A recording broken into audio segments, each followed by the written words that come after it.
Buenos días con todos.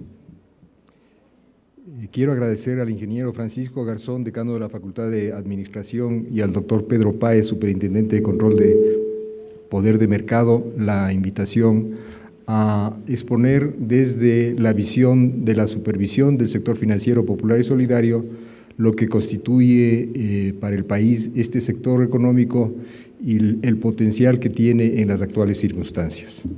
Pero antes de eso, creo que es importante, de lo que, sobre todo de la exposición anterior, hacer algunas precisiones conceptuales. En teoría económica, se supone que un mercado es perfecto, y sinónimo de mercado perfecto es el mercado competitivo, es aquel que cumple 4 condiciones. En primer lugar, debe haber libre entrada y salida de los agentes. En segundo lugar, debe haber información perfecta, sobre todo en cuestiones de precios y de calidad de los bienes transados. No debe existir más bien externalidades negativas, y debe finalmente tratarse de bienes que no son públicos. Bajo estas condiciones, el primer teorema del bienestar habla de que estamos en un sistema de competencia perfecta y por lo tanto de un mercado, de mercados no concentrados. Bajo estas condiciones, definitivamente la economía popular y solidaria no ha cometido concentración. La pregunta es, ¿debe cometer competencia? ¿Debe competir? Y este es un problema conceptual no menor que debería ser dilucidado por los que nos interesa alguna alternativa a la despiadada evolución del capitalismo a la que hizo mención el doctor Páez en la intervención inaugural de este seminario. Para tratar de conceptualizar y de definir cómo ha evolucionado el sector financiero popular y solidario, es necesario partir de una constatación del ciclo económico. Este es el momento en el que la institucionalidad de la economía popular y solidaria se ha desarrollado en el país. Ojo, no quiero decir con esto que la economía popular y solidaria nació en 2008, con la Constitución de Montecristi, sino que esa vieja tradición de solidaridad y de reciprocidad, de formas de producción y de financiamiento de la sociedad ecuatoriana, que tal vez datan de la segunda década del siglo XX y sobre todo con un desarrollo muy importante en la década de los 60 del siglo XX, fueron institucionalizados o se potenció su institucionalización con la Constitución de Montecristi. Entonces, a partir de esa decisión política, tenemos que considerar también en qué escenario económico ocurrió esto. Y tenemos que, según el índice de confianza del consumidor del Banco Central del Ecuador, las expectativas de los agentes cambiaron de ciclo en noviembre de 2013. Hasta esa época, los agentes económicos ecuatorianos tenían un marcado optimismo de lo que ocurría en el país. Desde entonces hasta el mes pasado, según el Banco Central, que el índice de confianza del consumidor alcanzó el 28,4%, hemos caído. O sea, las expectativas de los agentes son agudamente negativas. Tenemos este rato un nivel equivalente tal vez al de 2008.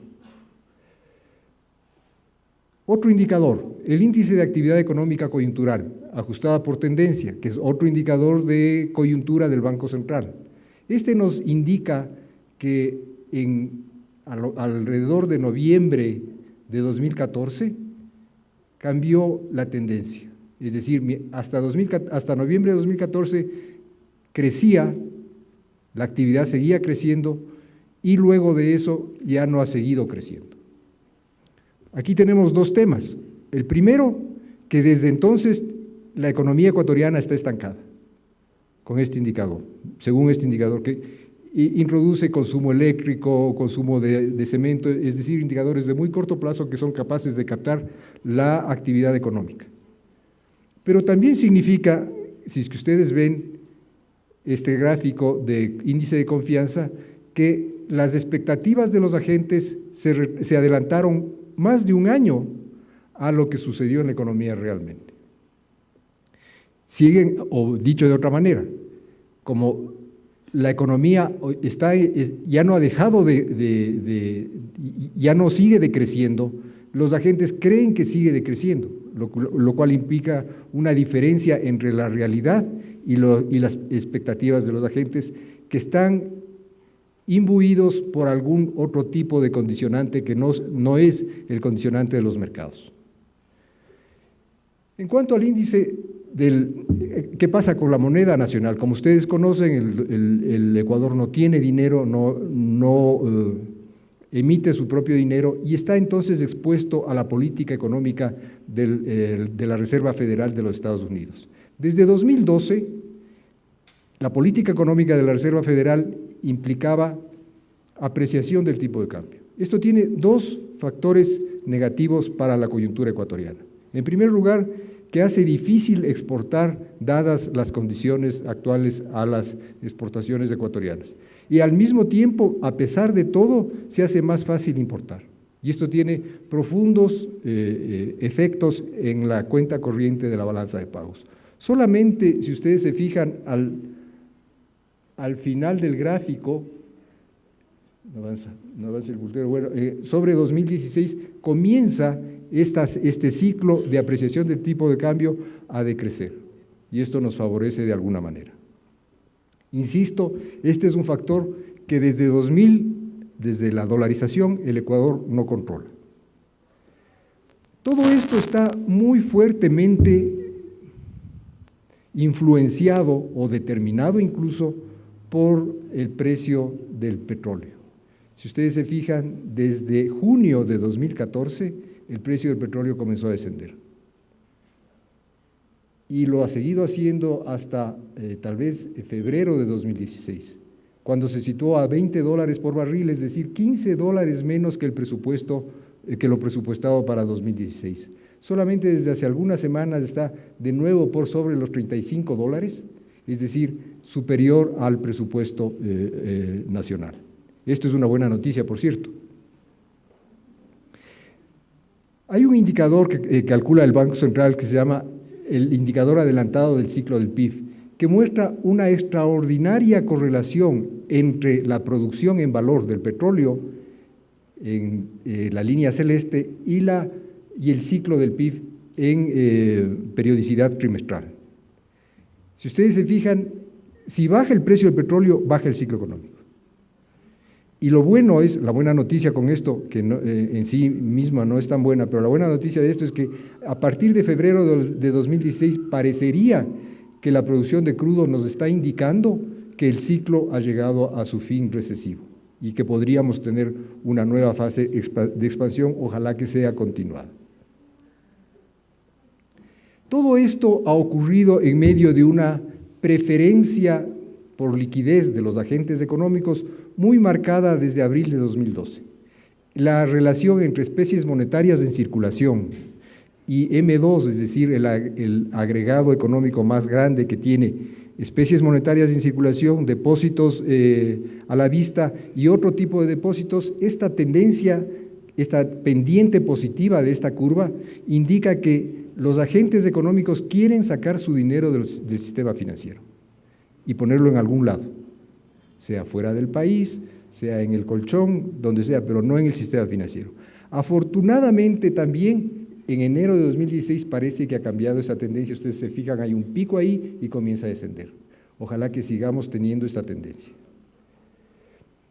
Las reservas internacionales tienen al mismo tiempo una caída significativa, pero que no es, como dicen los agoreros del desastre, no es determinante para el éxito de la dolarización, dado un factor que no se considera en un análisis lineal, que es el multiplicador monetario. Las consecuencias de todo esto en la balanza comercial son las que ustedes ven en este gráfico, que corresponde a enero de 2000 hasta enero de 2016, es decir, todo el periodo de dolarización. En la línea azul ustedes ven la balanza comercial petrolera, que siempre ha sido constantemente positiva. Y en la línea roja, la balanza comercial no petrolera, que por el contrario muestra un espejo, siempre ha sido constantemente negativa.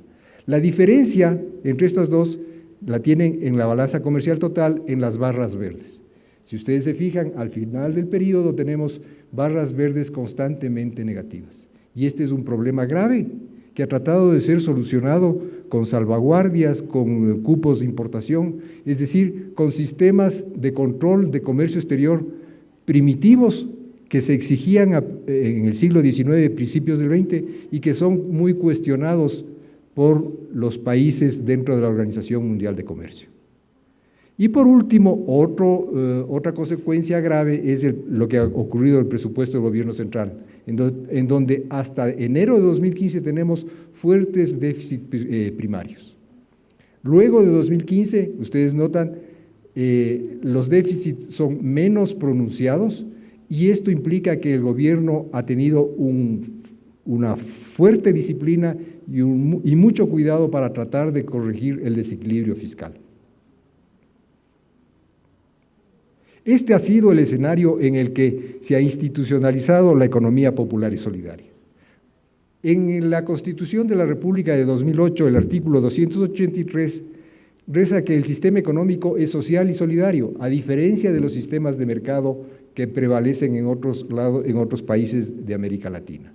Y que además el sistema económico se integrará por las formas de organización económica pública, privada, mixta y popular y solidaria. Esta declaración constitucional creo que es la única en el mundo. Solamente en la Constitución del Ecuador y de alguna manera menos clara en la Constitución de Bolivia aparece el sector económico popular y solidario como una opción institucional aceptada a nivel constitucional. Dice, además, la norma constitucional que la economía popular y solidaria se regulará de acuerdo con la ley e incluirá a los sectores cooperativistas, asociativos y comunitarios. El artículo 309 de la Constitución de Montecristi, además, dice que el sistema financiero nacional también, en el sistema financiero nacional también existe un sector popular y solidario. Estas son las cooperativas. Dolores ya nos habló de la estructuración del sistema financiero popular y solidario. Pero dice además, cada uno de estos sectores contará con normas y entidades de control específicas y diferenciadas. Si vamos al tenor textual de la disposición constitucional, significaría que el sector financiero privado debe tener una norma, el sector público, el financiero público debería tener otra norma y el sector financiero popular y solidario una tercera norma específica. Pongamos en forma estructurada el artículo 309. La economía popular y solidaria está autorizada a hacer intermediación financiera. El sector privado está autorizado a hacer intermediación financiera y a servicios de seguros. El sector público igual a intermediación financiera básicamente para el desarrollo y a hacer servicios de seguros. La primera estaría regulada por la Superintendencia de Economía Popular y Solidaria. La segunda por la Superintendencia de Bancos en lo que es intermediación financiera, que también regula la intermediación financiera del sector público. Y la Superintendencia de Compañías desde hace poco regula los seguros en el sector privado y en el sector público. Primera pregunta, ¿por qué no puede hacer el sector financiero popular y solidario también servicios de aseguramiento?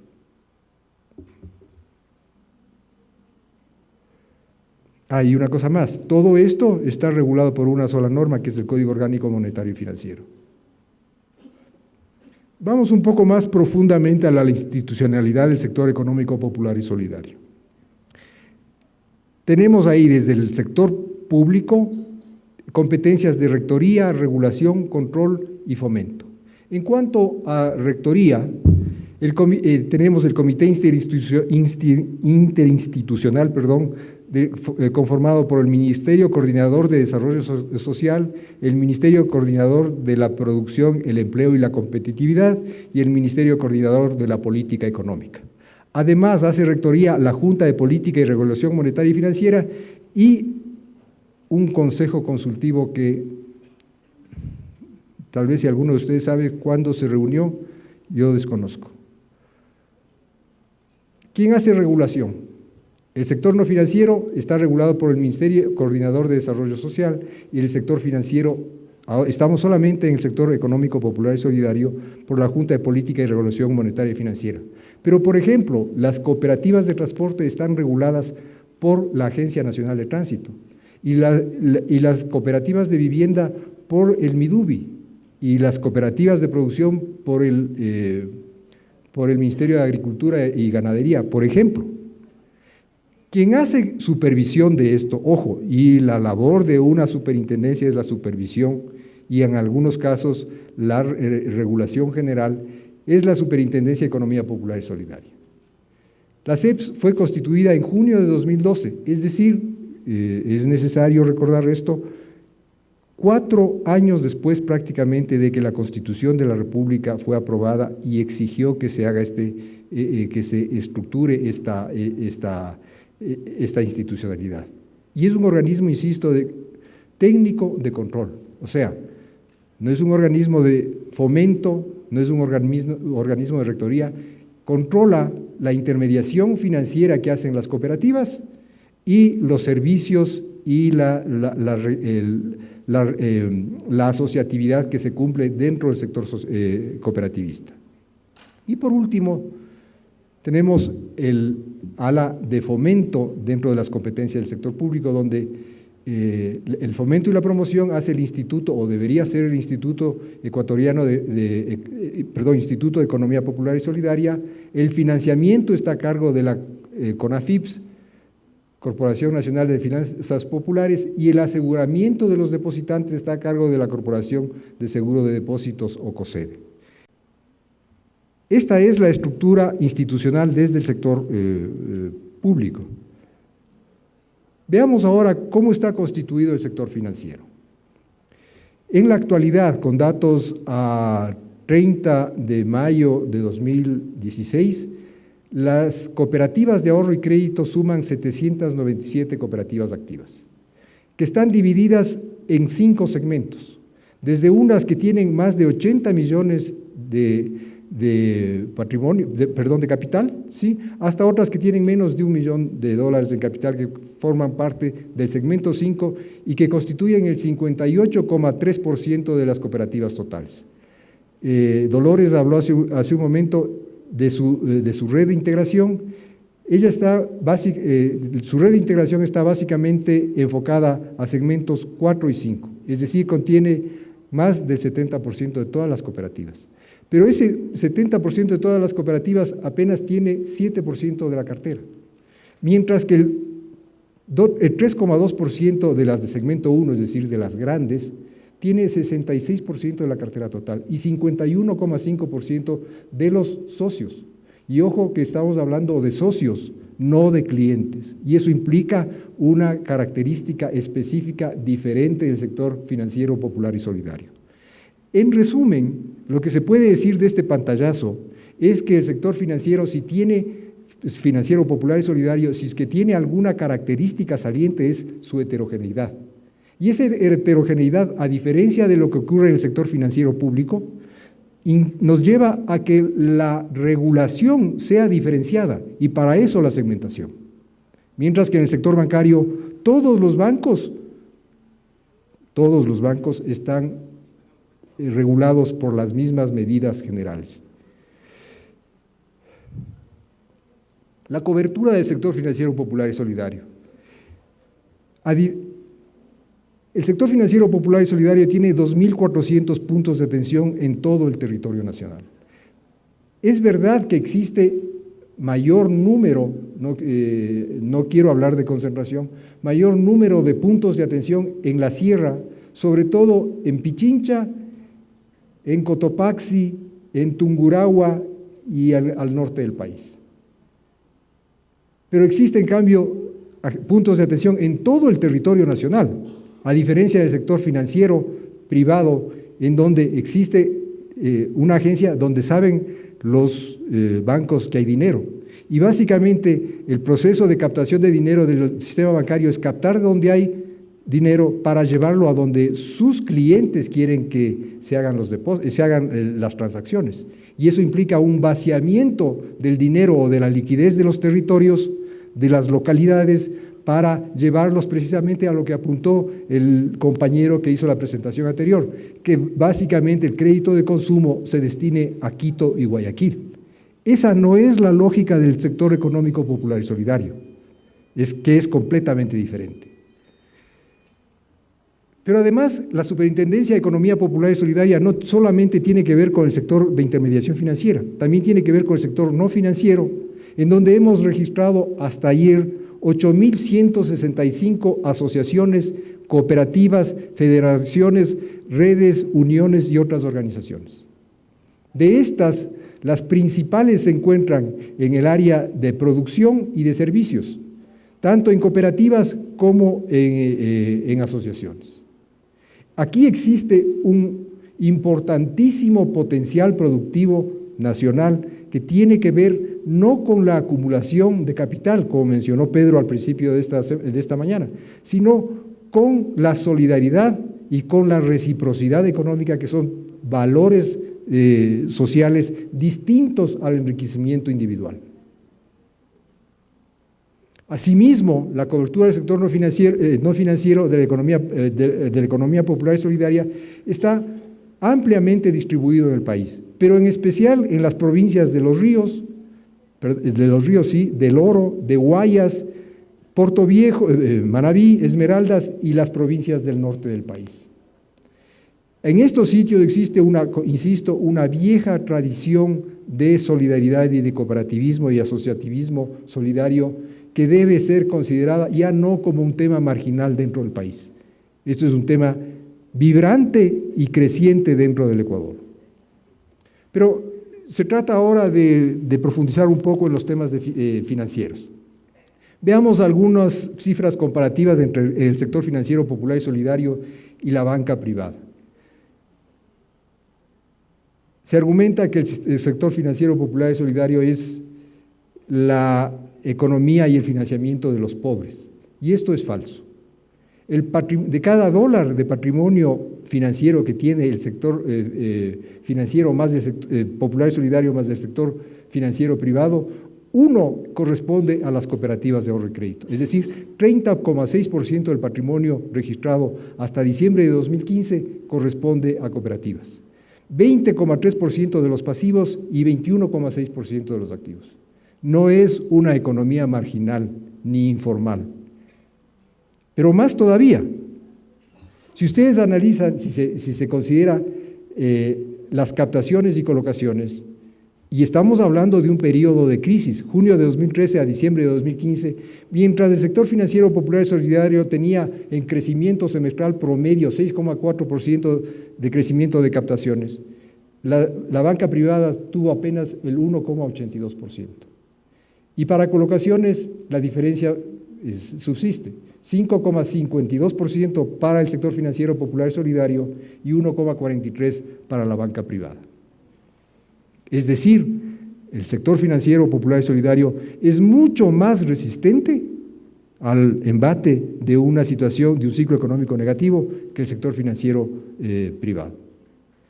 Y las comparaciones son odiosas, pero hagámoslas de alguna manera. 3 cooperativas, Juventud Ecuatoriana Progresista, Jardín Azuayo y Policía Nacional, tienen 1.503 millones de dólares en cartera total. Esto es 300 millones de dólares más que los 12 bancos privados más pequeños y medianos. Este es el potencial de la economía popular y solidaria.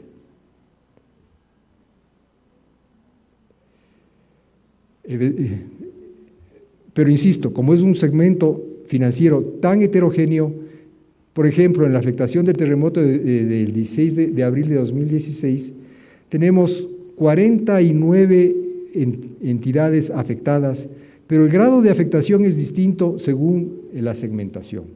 Y las más pequeñas, que tienen mercados locales muy específicos, tienen muchas dificultades en este momento, mientras que las grandes, que pueden tener contacto, conexiones con otros espacios geográficos y otros mercados, pueden sobrevivir relativamente bien a este escenario.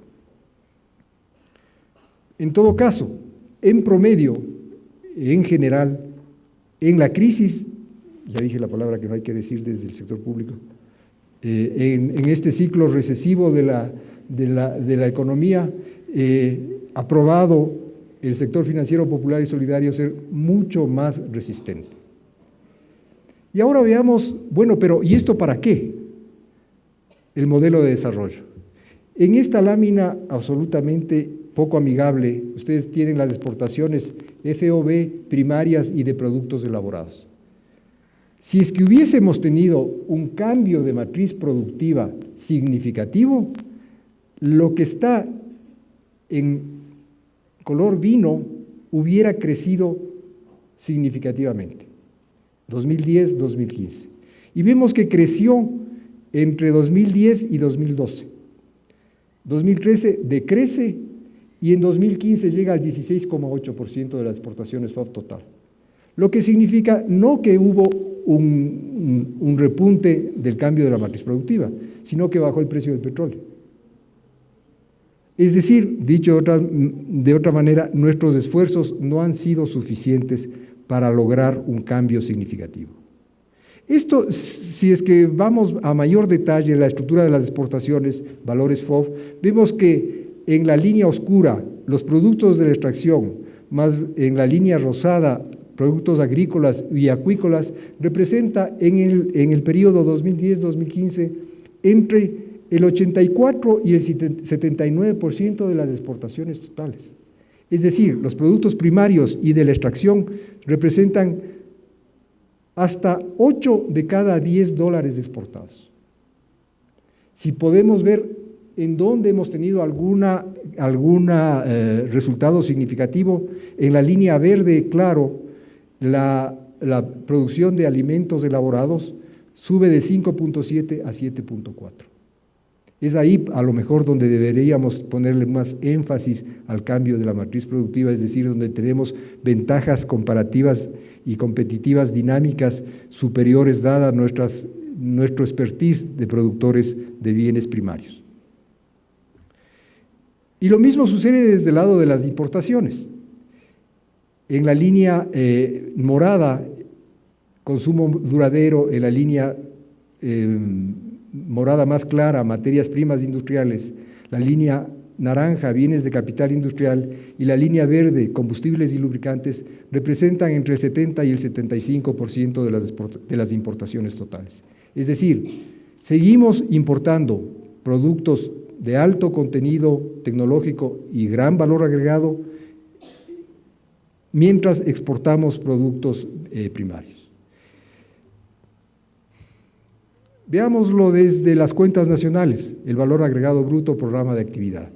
¿Qué es lo que ha bajado? Ha bajado agricultura, ganadería y silvicultura, comercio al por mayor y al por menor, transporte, almacenamiento y comunicaciones, intermediación financiera, administración pública y servicio a los hogares, en rangos que van al 0.2% del valor agregado total.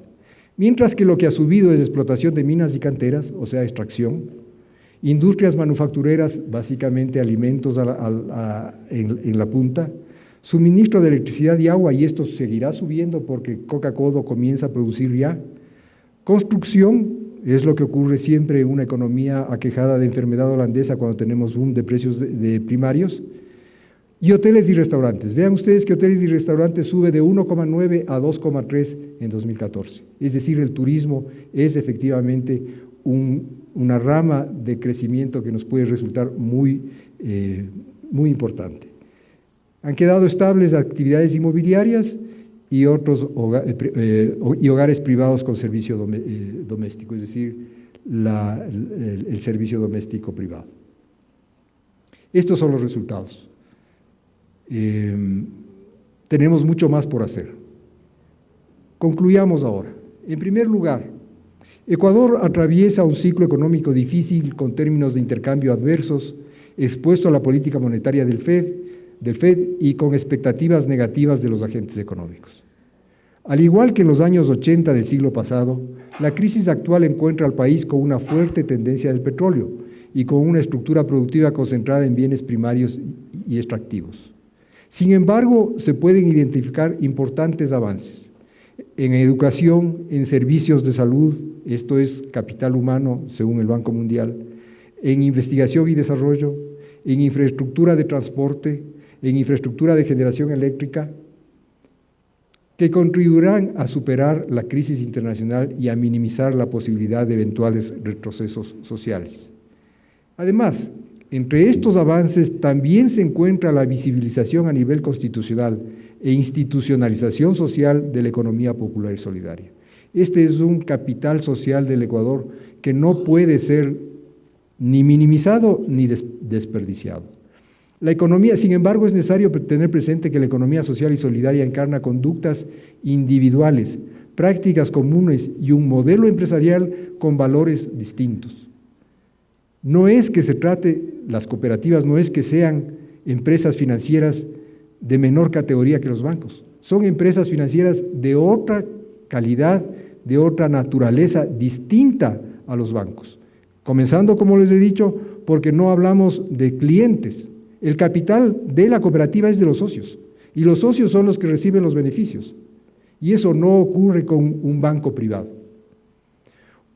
Insisto que 1 de cada 3 dólares del patrimonio financiero ecuatoriano corresponde al sector financiero popular y solidario. No es tampoco un sector marginal. En el corto plazo hemos visto además que la economía popular y solidaria ha probado ser más resistente frente al ciclo recesivo, pero su potencial global no ha sido aprovechado para revertir la tendencia de ese ciclo. No tenemos el apoyo que deberíamos tener. Más todavía, frente a las dificultades fiscales, los primeros recortes que se han presentado han sido precisamente por donde no debían presentarse, es decir, por las entidades de fomento de la economía popular y solidaria. Habría que hacer ahí un mea culpa, bueno, ¿y qué han hecho en estos últimos 4 años de bonanza? Y también tendríamos que sacar conclusiones un poco difíciles. Y en el largo plazo, en medio de la globalización del capital financiero, el reto futuro para la economía popular y solidaria es muy complejo y puede depender de la lógica que puede asumir en cuanto a mecanismo de transformación social. Y aquí tenemos 3 opciones según la literatura. Una opción, una lógica intersticial, que sería ignorar al poder, que fue ya definida por Proudhon, el anarquista del siglo XIX, que no es pertinente dado nuestro estado de desarrollo de la economía popular y solidaria. Una lógica rupturista, que sería destruir el poder constituido en este estado de clases del que habló Pedro en la mañana, que sería la visión marxista, que tampoco es una visión muy apegada a las condiciones actuales, y finalmente una lógica simbiótica, que es utilizar el poder. Es lo que ocurrió en 2008, en la Constitución de Montecristi. No es que fue una concesión de alguien que la economía popular y solidaria estuvo de pronto y por primera vez en el mundo en una constitución representada. Fue una conquista social que no puede ser venida a menos frente a una coyuntura electoral que se avecina. Y entonces debemos estar muy atentos a consolidar la economía popular y solidaria del país como una opción alternativa a ese capitalismo salvaje y dependiente en el que seguimos de todas maneras desenvolviéndonos. Muchas gracias.